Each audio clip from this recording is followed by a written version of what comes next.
another day with the physicians where your health is our business.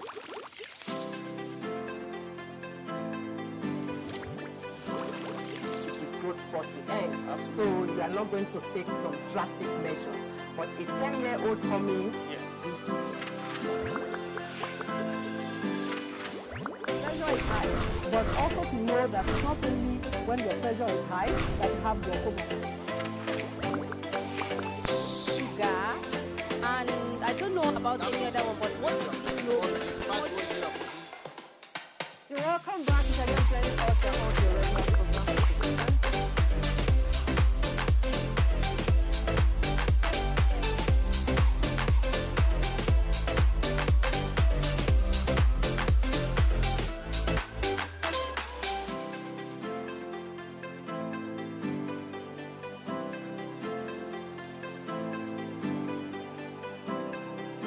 That irregularity can come from the upper chamber or it can come from the lower chamber. For example, a condition called atrial fibrillation, where this upper chamber is just quivering, is going to affect the function of the heart.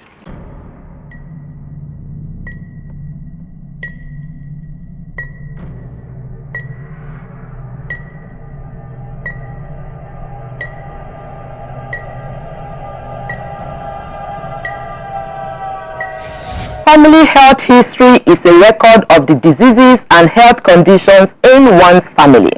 Family members share genes.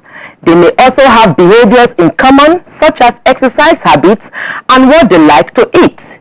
They may live in the same area and come in contact with similar things in the environment. Family history includes all of these factors, any of which can affect your health. Despite all these, children are unique in our families. We will be discussing children are not small adults, nuggets of medical information for families with our expert today on your favorite health TV talk show, The Physicians.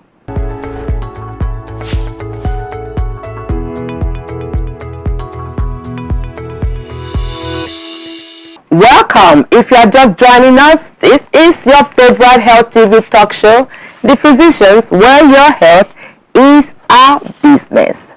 My name remains Dr. Memuna Yusuf Kadri, and of course with my usual co-host. My name is Dr. Martina Adberia. Welcome to your program, The Physicians, where your health is our business. Today we are talking on children are not small adults. Yes, nuggets.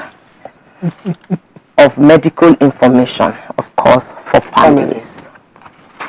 The expert is not here, but for you, what do you think that means?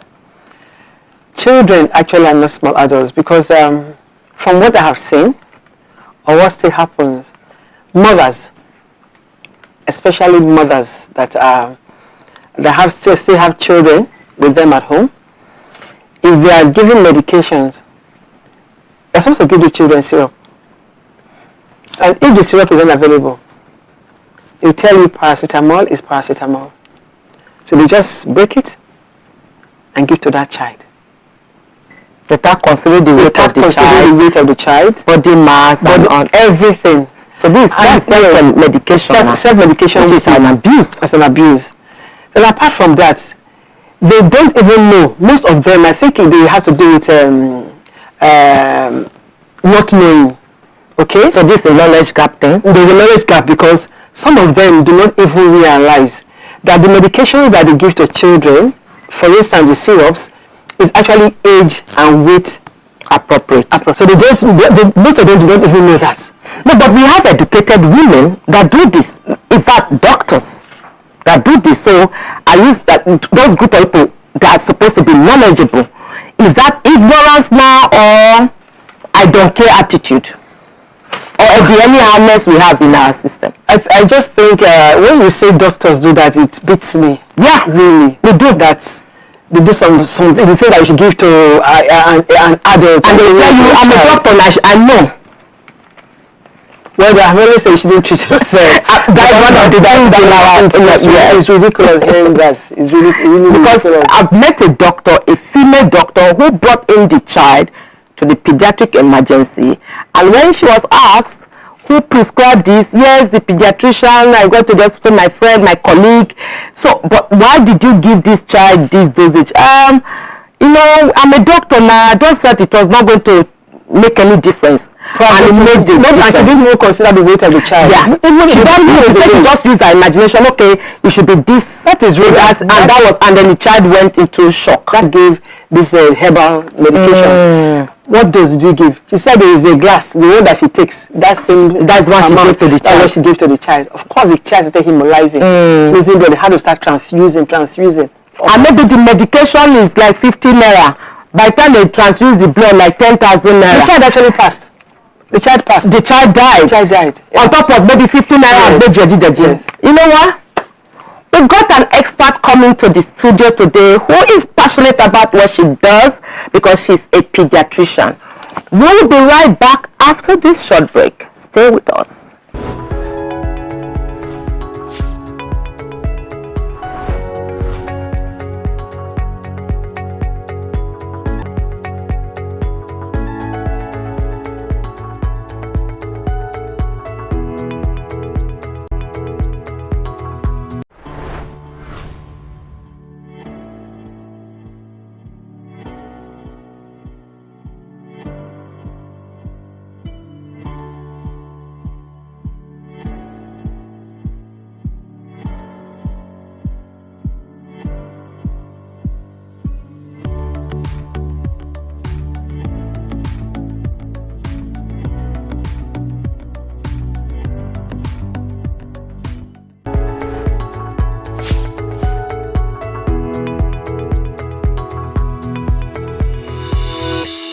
Welcome back. If you are just joining us, this is your favorite health TV talk show, The Physicians, where your health is our business.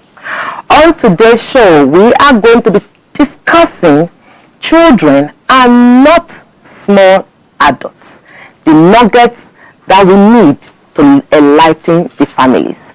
And with us today is a seasoned pediatrician who will be deeply dive into this important matter because truly children are not small adults. Welcome Dr. Chinyere Uzodinma, the CEO of XSAF Children Hospital.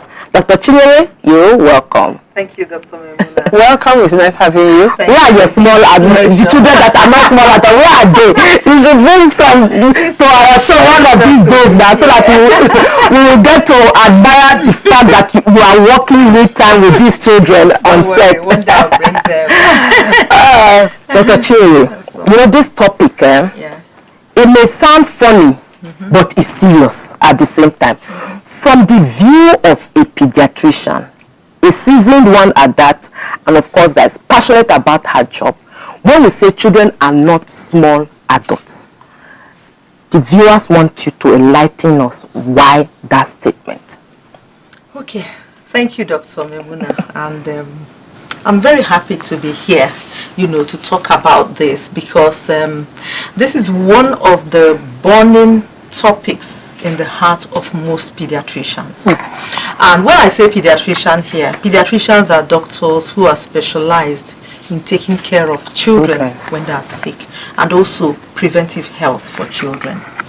So why do we say children are not small adults, and why do we want to make it a topic of discussion? Yeah. Because really, a lot of behaviors towards children's health actually originate from the fact that a lot of people see them as small adults. So we really want to see how we can turn that around. Let me start by saying that back in the 13th century, children were depicted in pictures as miniature adults. Oh. Yeah. So, but over time, science has evolved. Knowledge has evolved. And we've come to understand that there is a uniqueness about children, about who they are, about their health, which warrants that there is also a uniqueness in approaching their health needs, health-seeking needs, and overall care and what families should do about children.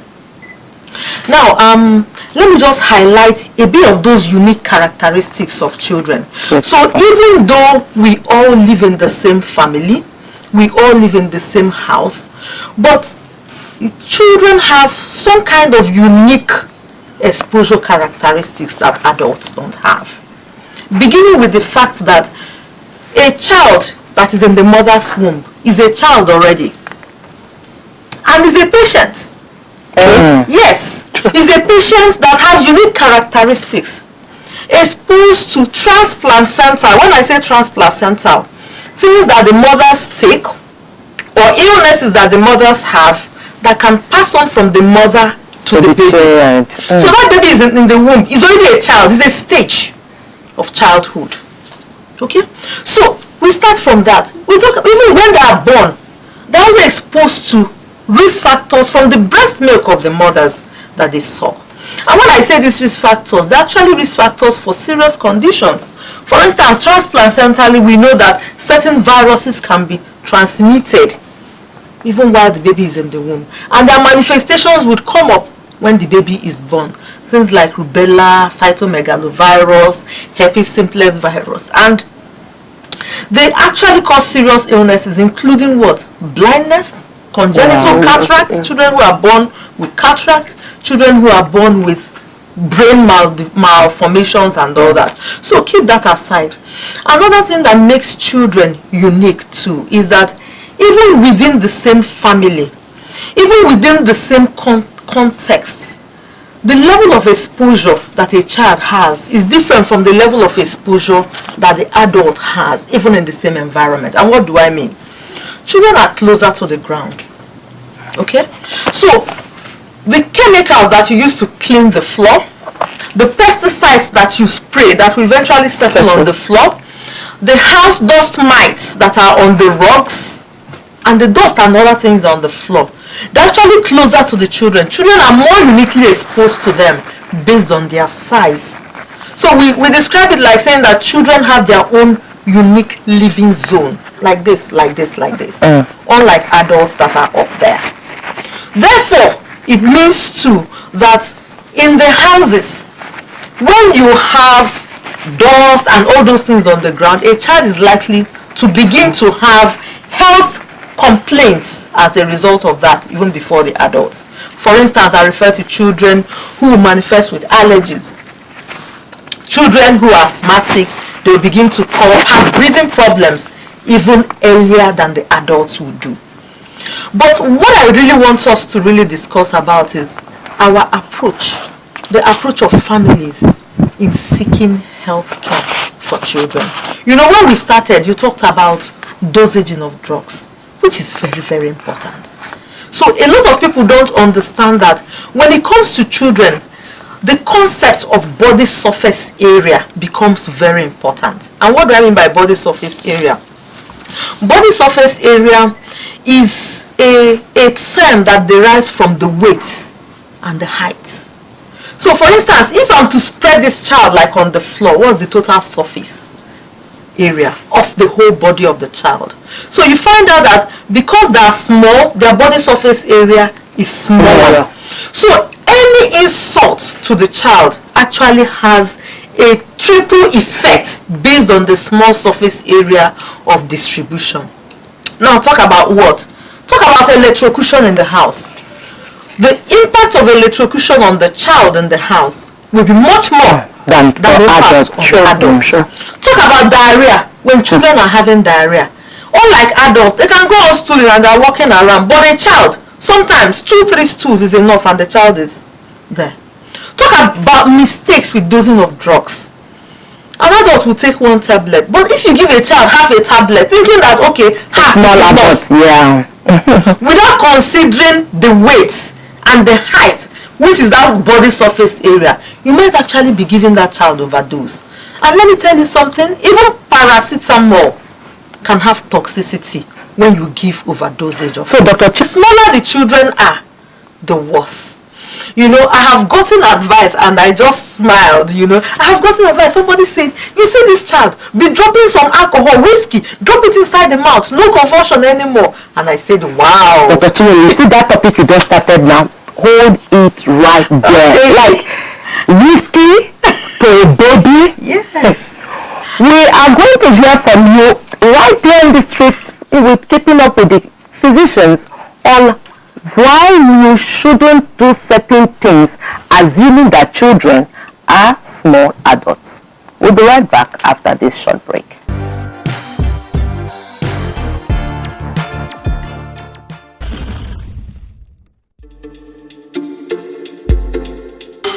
Yes, the children are not small adults because adults can explain a feeling.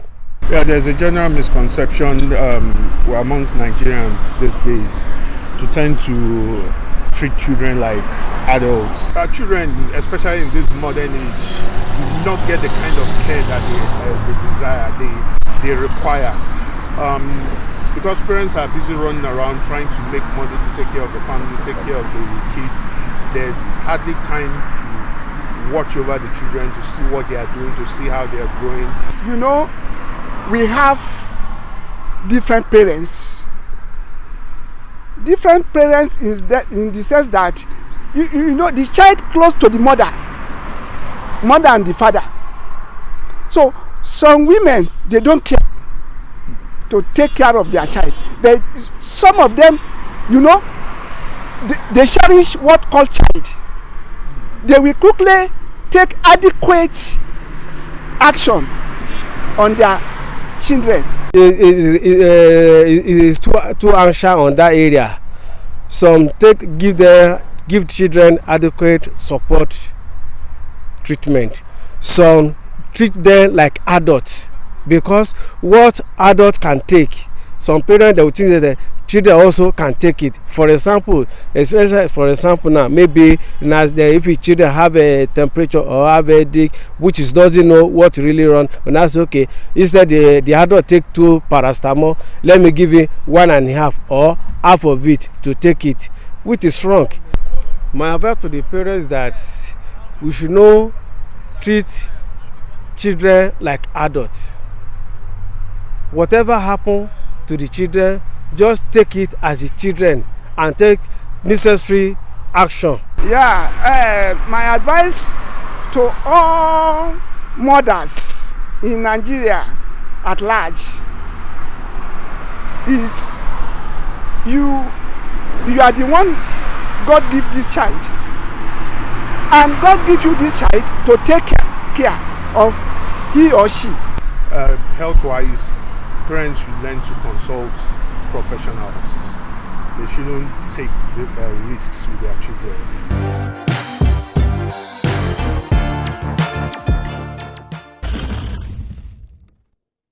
Exciting discussion right there, and of course all the myths have already been demystified from our expert in the studio, Dr. Chinyere. you can see that a lot of people out there assuming that after all it's a child now, half of what we should give to the adult is what we should give to the children. But again, you have been breaking a lot of myths, which is so exciting and very informative and relatable.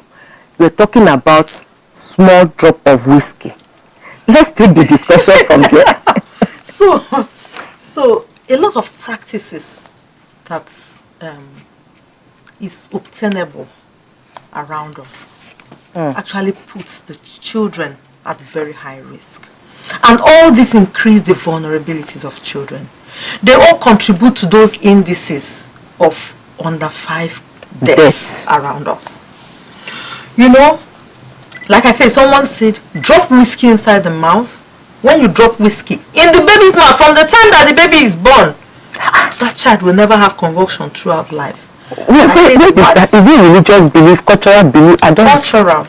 Cultural. These are happening in our homes. And that's why oftentimes when I see babies, I tell them, if your mother is around, please, be coming to the clinic with her. Your mother-in-law is around, be coming. Because when you finish, they will go back and give their own anecdotal advices. So, let's keep that. So I was talking about the herbal concoctions. A lot of them are alcohol-based, you know. Many of them are alcohol-based. Yeah. Yes. And like I said, when adults take it, there is no dosage related to it. Even though they are drugs, but there is no dose. But when it comes to children, there's a triple-fold risk there. One is the content that is alcohol. Two is the fact that there's no dose at all for age at all. So look at it this way. You get an alcohol-based medication and you're giving a child a concentrated alcohol. Do you know the impacts of alcohol on children? Do you know that alcohol can cause what we call acute hypoglycemia? Acute shortage of blood glucose level that can drive the blood sugar down completely. And when that happens, the children die quietly. So what do you have to say about those ones that go to this chemist and they just prescribe? Is it ignorance from the part of the parents? And how about the chemist people? Is it that they don't know that this what they're doing is wrong? Well, I just want to say that saying that a stitch in time saves nine is very important, you know. For parents, when you're trying to save money by going to the chemist, sometimes you're actually not saving money. You're just accumulating more liabilities. Yeah. Because when the complications arise, you will spend more. So my message to parents out there is, if you cannot afford to go to the cozy pediatrician hospital and everything, there are pediatricians in our public hospitals. Even if you're not seeing a pediatrician, but there's a pediatrician who is supervising, you will get that in the public hospitals. So rather than go to the chemist, rather than go to that quack healthcare provider around you to give injection, because sometimes they still give injections to these children. That is very disheartening. That is too serious. Sometimes they give them injections. Infant mortality. These are the things that So rather than do that, just look for the nearest public hospital around you, the general hospitals and all that. You'll be able to assess accurate treatment, accurate diagnosis, and safe treatment for the child. And then I want to say to the chemists out there as well, because this information, remember, we're saying is for families. Chemists also have families. Right. They do. So sometimes the same thing you do to other families, that you can do to yourself, you can also do to yourself. So as we're all learning, everybody is learning and relearning. So it's just for us to know that when you see parents bringing children to you, just because of the fact that these children cannot speak for themselves, advise the parents to do what? Go to the hospital, that you don't treat children here. Relatives, guardians, uncles, aunties, everybody needs this discussion. It needs to hear this. Thank you, Dr. What are your parting words to everyone out there, considering the fact that children are not small adults? Yes. My parting shots to all parents, families, and everybody who is watching is to reiterate that statement again, that you shouldn't see children like small adults. They are unique. We must protect them. We must protect them in the environment where they live. We must protect them in the decisions that we take on their behalf, where they go to when they are ill, how much we spend on them when they are ill, and the medicines that they take. They depend on us completely. Thank you very much, Dr. Chinyere. And this is why we always love you when you come to the show. Because even us, right, as your host, we are being schooled every day with all what you say. Thank you so much. I remain Dr. Memuna Yusuf Kadri, and please don't forget to follow us on all our various social media platforms. Thank you very much for being part of our program today, The Physicians, where your health is our business. You already heard it from the experts. Don't ever assume that children are little adults. They are not. Even if they're on the plumpy side, they look very big, obese, whatever. Don't you ever think that they are mini adults and you give them such medications. So, till next time, stay blessed. I'm Dr. Martina Agbere.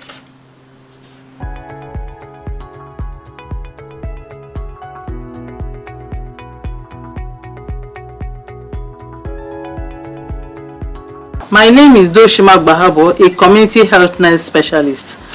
I just spoke about rape and told us how traumatic it is and how stigmatizing, unfortunately, for victims who are being raped. We need to support them in their communities and encourage them to speak out. Watch The Physician periodically or whenever the show is on.